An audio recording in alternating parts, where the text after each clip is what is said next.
Everyone, എല്ലാവർക്കും സുഖമല്ലേ? New ഇയറൊക്കെ ആയിട്ട് പുതിയ ഡിസിഷൻസും പ്ലാൻസൊക്കെ നിങ്ങൾ മേക്ക് ചെയ്തിട്ടുണ്ടാവുമല്ലോ അല്ലേ? അതായത് എങ്ങനെ നമുക്ക് പ്രൊഡക്റ്റീവായി ഇരിക്കാം, അല്ലെങ്കിൽ എങ്ങനെ പ്രൊഡക്ടിവിറ്റി ഇൻക്രീസ് ചെയ്യാം, ഫോക്കസ്ഡായിട്ട് പഠിക്കാം, അങ്ങനെ കുറേ കാര്യങ്ങളായിരിക്കും ഒരു കോമ്പറ്റേറ്റീവ് എക്സാംസിന് വേണ്ടിയിട്ടൊക്കെ പ്രിപ്പയർ ചെയ്യുന്നവർ റെഡിയാക്കി വെച്ചിട്ടുണ്ടാവും. പലരും പ്ലാനിങ് ഒക്കെ നല്ല അടിപൊളിയായിട്ട് എടുത്തു വെച്ചിട്ടുണ്ടാവും. ബട്ട് പഠിക്കാൻ സ്റ്റാർട്ട് ചെയ്തിട്ടുണ്ടാവുമോ? ഞാൻ മുന്നിലത്തെ വീഡിയോയിൽ പറഞ്ഞ പോലെ ഒരു ജാനുവരി ഒന്നോ ഒരു പുതിയൊരു ഇയർ വരണമെന്നൊന്നുമില്ല.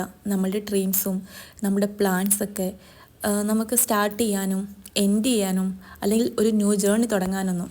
ഇതിനൊക്കെ കൂടുതൽ നമുക്ക് വേണ്ടത് നമ്മളുടെ മെൻ്റൽ ഹെൽത്ത് തന്നെയാണ്. ഇന്നത്തെ ഈ വീഡിയോയിൽ ഞാൻ നിങ്ങളുമായിട്ട് ഷെയർ ചെയ്യാൻ പോണത് നമ്മളുടെ പ്രൊഡക്ടിവിറ്റി എങ്ങനെ ഇൻക്രീസ് ചെയ്യാം. ഈ പ്രൊഡക്ടിവിറ്റി കൂടുന്നതനുസരിച്ച് നമ്മൾ ചെയ്യുന്ന വർക്കിൻ്റെ ഹവേഴ്സ് കൂടും, പഠിക്കുന്ന ടൈമിംഗ് കൂടും. അങ്ങനെ നമുക്ക് ഏതൊരു കാര്യവും ഭയങ്കര ഫോക്കസ്ഡായിട്ട് പ്രൊഡക്റ്റീവായിട്ട് ചെയ്യാൻ പറ്റും. എന്ന് വെച്ചിട്ട് ഞാനിവിടെ പറയുന്ന ഈ കുറച്ച് കാര്യങ്ങൾ നിങ്ങൾ നാളെ മുതൽ നിങ്ങൾക്ക് ഇതുപോലെ ചെയ്യാൻ പറ്റുമെന്ന് ഞാൻ ഒരിക്കലും പറയില്ല. കുറച്ച് നമ്മൾക്ക് തന്നെ കുറച്ച് ടൈം കൊടുത്ത് ഫോക്കസിങ് കൂട്ടിക്കൊണ്ട് വരാനേ നമുക്ക് പറ്റുള്ളൂ. ഈ പറഞ്ഞ ഈ പ്രൊഡക്ടിവിറ്റി അല്ലെങ്കിൽ ഒരു ഫോക്കസിങ് ടൈമൊക്കെ നമ്മൾ ഏറ്റവും കൂടുതൽ നമുക്കത് ഇൻക്രീസ് ചെയ്യാൻ പറ്റാത്തതിനൊരു പ്രധാന കാരണം എന്ന് പറഞ്ഞാൽ ഈ ഫോൺ തന്നെയല്ലേ. അപ്പോൾ ഞാൻ പഠിക്കുമ്പം എൻ്റെ ഫോൺ എൻ്റെ ഭാഗത്ത് എവിടെയും വെക്കില്ല, വേറെ തന്നെ റൂമിൽ, അതും ഫ്ലൈറ്റ് മോഡിലിട്ടിട്ട് ഞാൻ മാറ്റി വെച്ചിട്ടാണ് ബാക്ക് ടു വന്ന് പഠിക്കുക. എൻ്റെ ഒരു സ്ട്രാറ്റജി എന്ന് പറഞ്ഞാൽ ഞാൻ എന്ത് കാര്യം ചെയ്താലും ഭയങ്കര പെർഫെക്റ്റായിട്ട് ചെയ്യണമെന്നാണ് ഞാൻ ആഗ്രഹിക്കുന്നത്. ഈവൻ 25 മിനിറ്റ് പഠിച്ചാലും ആ 25 മിനിറ്റിൻ്റെ പ്രൊഡക്ടിവിറ്റി എനിക്ക് കിട്ടണം. എങ്കിലേ ഉള്ളൂ മുന്നോട്ട് പഠിക്കുമ്പോൾ ഒരു കോൺഫിഡൻസ് ലെവൽ എൻ്റെ കൂടുള്ളൂ. പിന്നെ സെക്കൻഡ്ലി ഞാൻ ചെയ്യുന്ന ഒരു കാര്യം എന്ന് വെച്ചിട്ടുണ്ടെങ്കിൽ ഞാൻ എത്ര അവേഴ്സ് ഫോക്കസ് ചെയ്യുമെന്ന് എനിക്കറിയണം. അതിന് ഞാൻ ഒരു ടൈമർ യൂസ് ചെയ്യും. ടൈമർ സ്റ്റാർട്ട് ചെയ്തിട്ടാണ് ഞാൻ പഠിക്കുകയുള്ളൂ. നമ്മൾ എന്ത് ചെയ്താലും അതിനൊക്കെ ഒരു ടൈം വെച്ച് ചെയ്ത് നോക്കിക്കേ, അപ്പോൾ തന്നെ കുറേയൊക്കെ നമ്മൾ പ്രൊഡക്റ്റീവ് ആവും. യൂസ് ചെയ്ത് നമ്മൾ എന്ത് കാര്യം ചെയ്താലും, അതായത് ടൈം മാനേജ്മെൻറ്റ് അത് പ്രോപ്പറാണെങ്കിൽ ഉണ്ടല്ലോ, നമ്മളുടെ ഫോക്കസിങ് ടൈം, നമ്മൾ എന്ത് കാര്യമാണോ, ഈവൻ എന്തെങ്കിലും വർക്ക് ആയിക്കോട്ടെ, നമ്മൾ ഇഷ്ടപ്പെട്ട എന്ത് കാര്യം ചെയ്താലും അതൊക്കെ പിന്നെ ചെയ്യുന്ന രീതി അനുസരിച്ച് മോർ ടൈം പ്രൊഡക്റ്റീവ് ആവാൻ വേണ്ടിയിട്ട് നമ്മൾ ഹെൽപ്പ് ചെയ്യുന്നൊരു കാര്യം കേട്ടോ. ടൈം മാനേജ്മെൻറ്റ് നമ്മളെ തന്നെ എത്രത്തോളം പ്രൊഡക്റ്റീവ് ആക്കുമെന്ന് ഞാൻ മനസ്സിലാക്കിയത് എൻ്റെ CA ഇൻ്ററിൻ്റെ ടൈമിലായിരുന്നു കേട്ടോ. അതിന് മുന്നേ വരെ ഞാൻ പഠിച്ചെങ്കിലും എത്രത്തോളം ഞാൻ പ്രൊഡക്റ്റീവാണ് അല്ലെങ്കിൽ എത്ര ടൈം ഞാൻ ഫോക്കസായിട്ട് പഠിക്കുന്നുണ്ട് അതൊന്നും എനിക്ക് അറിയില്ലായിരുന്നു. പിന്നീട് ടൈം ഒട്ടും ഇല്ലാതായപ്പം ഇതുപോലൊരു ഡയറിയോ അല്ലെങ്കിൽ ഇതുപോലൊരു നോട്ട്ബുക്കോ ഒക്കെ വാങ്ങിച്ചിട്ട് സിലബസ് ഫുൾ എഴുതി അതിൽ ഓരോ ടോപ്പിക്സിനും ഇത്ര ടൈം വെച്ച് ഞാൻ ഡിവൈഡ് ചെയ്യുമായിരുന്നു. ആദ്യമൊക്കെ ഉണ്ടല്ലോ ഒന്നും കറക്റ്റായിട്ട് നടക്കാറില്ല. എങ്കിലും പ്രോപ്പറായിട്ട് എത്ര അവേഴ്സ് നമ്മൾ പഠിച്ചു, എത്ര പ്രൊഡക്റ്റീവായിരുന്നു, അല്ലെങ്കിൽ നമ്മൾ എഴുതി വെച്ച ടോപ്പിക്സ് എത്ര കവർ ചെയ്തു എന്നൊക്കെ നമുക്കറിയാൻ പറ്റും. പിന്നീട് വരുന്ന ഓരോ ഡേയ്സിലും നല്ല മാറ്റം വരും കേട്ടോ. കാരണം നമ്മളുടെ പ്രൊഡക്ടിവിറ്റിയും ഫോക്കസിങ് ടൈമും നമ്മൾ കവർ ചെയ്യുന്ന ടോപ്പിക്സിൻ്റെ നമ്പേഴ്സൊക്കെ കൂടി വരും. പിന്നെ ഇങ്ങനെ ടോപ്പിക്സൊക്കെ എഴുതി വെച്ച് പഠിക്കുമ്പം നമ്മൾ എത്ര പ്രൊഡക്റ്റീവാക്കി ആ ടൈമിന് യൂസ് ചെയ്യുന്നുണ്ടെന്നുള്ളൊരു കാര്യം നമുക്ക് മനസ്സിലാക്കും. കാരണം നമ്മളിപ്പോൾ ഒരു 10 ടോപ്പിക് 1 ഡേ കൊണ്ട് തീർക്കണമെന്ന് വിചാരിച്ചിട്ടുണ്ടെങ്കിൽ ആ 10 ടോപ്പിക്സും അല്ലെങ്കിൽ ഒരു 8 ടോപ്പിക്സൊക്കെ വരെ നമ്മൾ തീർത്തിട്ടുണ്ടെങ്കിൽ നമ്മൾ പ്രൊഡക്റ്റീവ് ആയിരുന്നു എന്ന് നമുക്ക് തന്നെ അറിയാം. പിന്നെ ഈ പ്രൊഡക്ടിവിറ്റി എന്ന് പറയുന്നത് നമ്മളൊരു ലോങ് അവേഴ്സിൽ ഡെയിലി ഇരുന്ന് പഠിക്കുന്നത് മാത്രമല്ല, നമ്മളത് എത്ര എഫക്റ്റീവായി പഠിച്ചു അല്ലെങ്കിൽ എത്ര എഫക്റ്റീവായി ലേൺ ചെയ്യുന്നുണ്ട് എന്നൊരു കാര്യം കൂടി നമ്മൾ ചെക്ക് ചെയ്യണം ഇടയ്ക്കിടയ്ക്ക്. അതിനുവേണ്ടി നമ്മൾ കുറച്ച് മോക്ക് ടെസ്റ്റൊക്കെ എടുത്ത് നമ്മളെ തന്നെ ഒന്ന് ജഡ്ജ് ചെയ്യണം. നമ്മൾ പോകുന്ന രീതി ശരിയാണോ, നമ്മൾ ചൂസ് ചെയ്ത് പഠിക്കുന്ന മെറ്റീരിയൽ ഓക്കെ ആണോ, അങ്ങനെയുള്ള കുറേ കാര്യങ്ങളും കൂടെ നമ്മൾ ഇതിൻ്റെ ഒപ്പം തന്നെ ക്ലിയർ ചെയ്തു. ഇപ്പോൾ സിലബസൊക്കെ എടുത്ത് വെച്ച് ഇപ്പോൾ CA ഫൗണ്ടേഷനൊക്കെ ചെയ്യുന്ന ഒരുപാട് പേരെ എനിക്കറിയാം. അവർ എത്ര പ്രാവശ്യം എഴുതിയാലും ചിലപ്പം എക്സാം ക്ലിയർ ആവില്ല. അതിന് കാരണം എന്തെന്നറിയോ, അവർ നല്ലപോലെ ഇരുന്ന് ഹാർഡ് വർക്ക് ചെയ്ത് പഠിക്കും കേട്ടോ, സിലബസൊക്കെ കവർ ചെയ്യും. ബട്ട് അവരൊരിക്കലും പ്രാക്ടീസ് ചെയ്യില്ല, മോക്ക് ടെസ്റ്റ് എടുക്കുകയില്ല. അങ്ങനെ ചെയ്യുമ്പോൾ ഉണ്ടല്ലോ അവർക്ക് ഫസ്റ്റ് ടൈം തന്നെ അവരെടുക്കുന്ന എക്സാം ആകുമ്പം ചിലപ്പം 1 2 ഒരു മോക്ക് ടെസ്റ്റൊക്കെ എടുത്തു എന്ന് വരും. നമ്മൾ പഠിച്ച കാര്യം എത്രത്തോളം പ്രാക്ടിക്കലാക്കുക എന്നതിലാണ് നമ്മളുടെ റിസൾട്ട് ഇരിക്കുക. നമ്മൾ നല്ലപോലെ പഠിക്കും. ബട്ട് ഇപ്പോൾ ഈവൻ UPSC പ്രിലിംസിനൊക്കെ ആണെങ്കിൽ അത്യാവശ്യം നല്ല രീതിയിൽ സിലബസൊക്കെ കവർ ചെയ്ത് നല്ല നോളജുള്ള ഒരുപാട് പേരെ എനിക്കറിയാം. 2 ഇയേഴ്സും 3 ഇയേഴ്സൊക്കെ പഠിക്കുന്ന എന്നിട്ട് പ്രിലിംസ് പോലും ക്ലിയർ ആവാത്ത ഒരുപാട് പേരൊക്കെ നമുക്ക് ചുറ്റിയില്ലേ. അതിൻ്റെയൊക്കെ മെയിൻ കാരണം എന്ന് പറഞ്ഞാൽ അവർ കൂടുതൽ മോക്ക് ടെസ്റ്റ് എടുത്ത് ആ ഒരു എക്സാമിൻ്റെ സ്ട്രാറ്റജി അല്ലെങ്കിൽ UPSC എന്താണെന്ന് മനസ്സിലാക്കാത്തത് കൊണ്ടാണ്. സിലബസ് മാത്രം നമ്മൾ അതുപോലെ പഠിച്ച് നമുക്ക് എക്സാം ക്ലിയർ ആവണമെന്നേ ഇല്ല. നിങ്ങളൊരു കോമ്പറ്റേറ്റീവ് എക്സാമിന് വേണ്ടി പഠിക്കുന്ന ഒരു ബിഗിനർ ആണെങ്കിൽ നിങ്ങൾ പയ്യെ പയ്യെ നിങ്ങളുടെ ടൈം ഇൻക്രീസ് ചെയ്യാൻ വേണ്ടി ഒരു ടൈം മാനേജ്മെൻറ്റ് സെറ്റ് ചെയ്തിട്ട് വേണം കേട്ടോ പഠിക്കാൻ സ്റ്റാർട്ട് ചെയ്യാൻ വേണ്ടിയിട്ട്.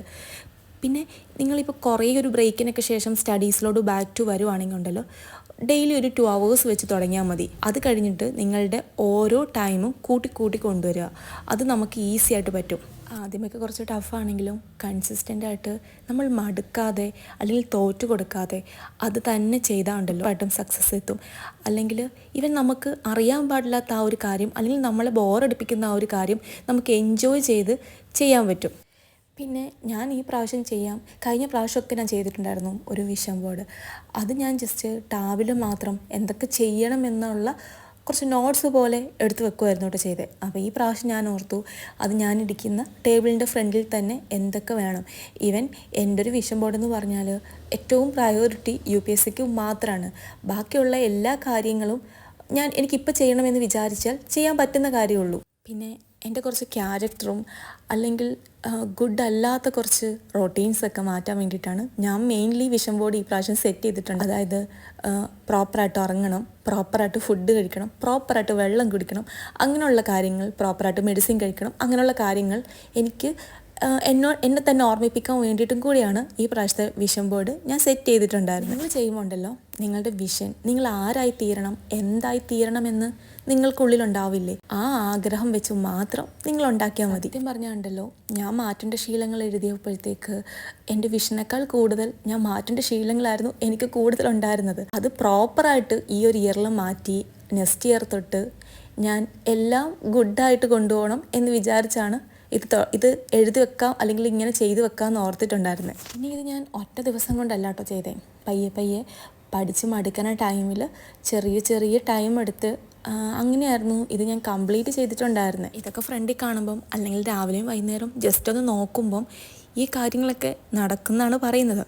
അല്ലെങ്കിൽ തന്നെ അത് കുറേയൊക്കെ ശരിയാട്ടോ. കാരണം ഞാൻ ജേർണലിങ് കറക്റ്റായിട്ട് ഒരു 5 year ആയിട്ട് എഴുതുന്ന ഒരാളാണ്.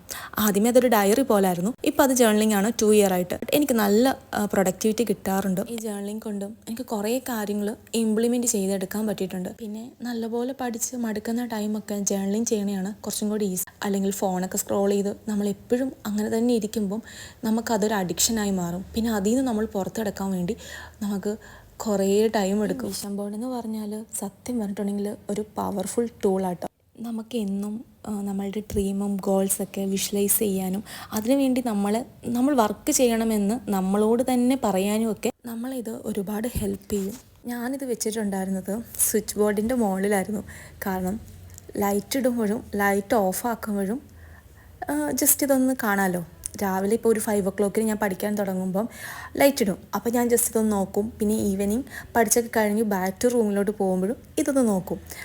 അപ്പം അതായിരിക്കും കുറച്ച് എനിക്ക് ബെറ്റർ എന്ന് എനിക്ക് തോന്നി. ബട്ട് നിങ്ങൾ എപ്പോഴും കാണേണ്ട സ്ഥലത്താണ് നിങ്ങൾക്ക് കംഫർട്ടബിളെങ്കിൽ അങ്ങനെ വെച്ചാൽ മതി. പിന്നെ എനിക്ക് നെക്സ്റ്റ് വരുന്നൊരു കോമൻറ്റാണ്, ചേച്ചി എങ്ങനെയാണ് ചേച്ചി ഇങ്ങനെ എക്സോസ്റ്റഡ് ആവാതെ പഠിക്കുന്നേ, എൻജോയ് ചെയ്ത് പഠിക്കുന്നേ എന്നുള്ള കാര്യം. അതായത് ഇപ്പം ഞാൻ ഈ കോഫി ഇടുന്നുണ്ട്. ഈ കോഫി ഇടുന്നത് എങ്ങനെയാണെന്ന് കൂടി അറിയാൻ പാടില്ലാത്ത ഒരാളായിരുന്നു ഞാൻ. എൻ്റെ ലൈഫിൽ ഞാൻ ഒരു പണിയും ചെയ്യാത്ത ഒരാളായിരുന്നു. ബട്ട് ഇപ്പം ഞാൻ അത്യാവശ്യം നല്ല രീതിയിൽ കോഫി ഇടും. അത്യാവശ്യം എനിക്ക് വേണ്ട ഫുഡൊക്കെ ഉണ്ടാക്കും. അത് നല്ല എൻജോയ് ചെയ്തായിട്ടാണ് ഉണ്ടാക്കുന്നത്. അതെന്തുകൊണ്ടാണ്? എനിക്ക് തന്നെ കഴിക്കണം. അപ്പം പഠിക്കണതും നല്ല എൻജോയ് ചെയ്ത് തന്നെയാണ്. കാരണം അതിൻ്റെ റിസൾട്ടാണ് എനിക്ക് എൻജോയ് ചെയ്യേണ്ടത്. അപ്പം ഞാൻ പഠിച്ചാലല്ലേ അത് പറ്റുള്ളൂ. അങ്ങനെ ഒന്ന് നിങ്ങളും തിങ്ക് ചെയ്ത് നോക്കിയേ. നെക്സ്റ്റ് ഞാൻ ഈ കാണിക്കുന്നത് ജേർണലിംഗ് ആട്ടോ. ഞാൻ വലിയ രീതിയിലൊന്നുമല്ല ജേർണലിംഗ് ചെയ്യുന്നത്. എനിക്കിഷ്ടപ്പെട്ട കാര്യങ്ങളും ഇഷ്ടപ്പെടാത്ത കാര്യങ്ങളും ഞാൻ മാറ്റേണ്ട കാര്യങ്ങളും തന്നെയാണ് ഇതിൽ എഴുതണേ. ബട്ട് ഇത് ഞാൻ വീക്കിലിയാണ് ഫോക്കസ് ചെയ്യണേ. ഇതിൽ ഫുള്ളും തുറന്ന് കാട്ടിയിട്ടുണ്ടെങ്കിൽ മൊത്തം UPSC റിലേറ്റഡ് ആയിട്ടുള്ള സിലബസ് കവർ ചെയ്യണം, മോർ ടൈം റിവൈസ് ചെയ്യണം. നീ അത് റിവൈസ് ചെയ്യുന്നില്ല, ഇത് റിവൈസ് ചെയ്യുന്നില്ല, അങ്ങനെ എനിക്ക് എന്നോടുള്ള പരാതികൾ തന്നെയാണ് ഞാൻ എൻ്റെ ജേർണലിങ്ങിൽ കൂടുതലും നോട്ട് ചെയ്ത് വെക്കുക. പിന്നെ ഞാൻ ഒരു കാര്യം കൂടി ചെയ്യാറുണ്ട്. എനിക്ക് വരുന്ന നെഗറ്റീവ് കോമൻറ്റ്സ് ഓരോന്നും ഞാൻ എഴുതി വെക്കാറുണ്ട്. ചിലത് ഞാൻ ഇങ്ങനെ പ്രിൻ്റ് എടുത്തിട്ട് കുഞ്ഞായിട്ട് കട്ട് ചെയ്ത് ഇങ്ങനെ സ്റ്റിക്ക് ചെയ്ത് വെക്കാറുണ്ട്. കാരണം ചിലർ ഭയങ്കര ഒരു ലോങ് എസ്സേയൊക്കെ ആയിരിക്കും ടൈപ്പ് ചെയ്ത് വെക്കുക. അപ്പോൾ അതുകൊണ്ട് നമ്മളെക്കുറിച്ച് മറ്റുള്ളവർ ഇങ്ങനെയൊക്കെ പറയുമ്പോൾ ഉണ്ടല്ലോ നമ്മൾക്ക് കുറച്ചും കൂടി എനർജി കൂടും പഠിക്കാനും നമ്മളുടെ ജേർണി നമുക്ക് സ്ട്രോങ് ആയിട്ട് മുന്നോട്ട് കൊണ്ടുപോകാനും ഒക്കെ. അപ്പോൾ എല്ലാവരും ഒരു പ്ലാനൊക്കെ ഉണ്ടാക്കി ഭയങ്കര പ്രൊഡക്റ്റീവായിട്ട് മുന്നോട്ട് പോയി പഠിക്കുക.